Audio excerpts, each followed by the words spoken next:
देश के हर छोटे से छोटे ठेले से लेकर बड़े शोरूम तक जिस एक साउंड बॉक्स की आवाज हम रोज सुनते हैं, पेटीएम पर 50 रुपए प्राप्त हुए। क्या आपको पता है कि वही पेटीएम आज अपनी जिंदगी की सबसे बड़ी लड़ाई लड़ रही है। एक वक्त था जब देश का सबसे बड़ा स्टार्टअप बनने वाली कंपनी आज अचानक खत्म की कगार पर कैसे पहुंच गई है। आरबीआई ने क्यों पेटीएम पेमेंट बैंक को बैन किया, और क्या सच में विजय शेखर शर्मा का ये 1 लाख करोड़ का साम्राज्य हमेशा के लिए डूब जाएगा। आइए जानते हैं आज के इस वीडियो में।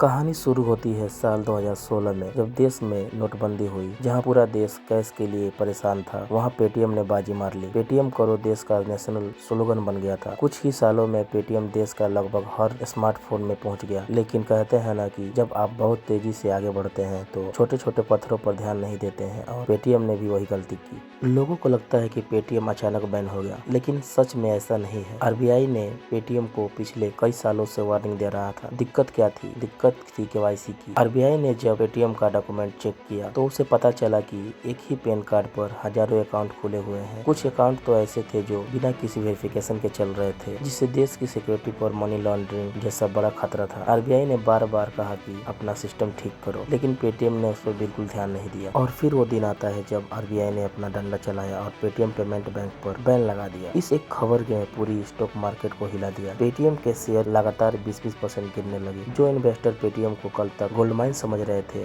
उन्होंने हजारों करोड़ रुपए कुछ ही दिनों में खो दिए। विजय शेखर शर्मा, जो कभी स्टेज पर नाचते हुए दिखते थे, वो अब इंटरव्यू में भी परेशान दिखने लगे। तो पेटीएम के इस डाउनफॉल से बिजनेस और फाउंडेशन को क्या सीखने को मिलता है? यही कि आप चाहे जितने भी बड़े हो जाएं, पर आप देश और कानून से बिल्कुल बड़े नहीं हो सकते हैं। ग्रोथ जरूरी है, लेकिन सही तरीके से। क्या आपको लगता है कि पेटीएम इस बड़े से झटके से फिर कभी उभर पाएगी? आप अपनी राय कमेंट बॉक्स में जरूर बताएं, और ऐसे ही बिजनेस केस स्टडी के लिए हमारे चैनल को सब्सक्राइब करें।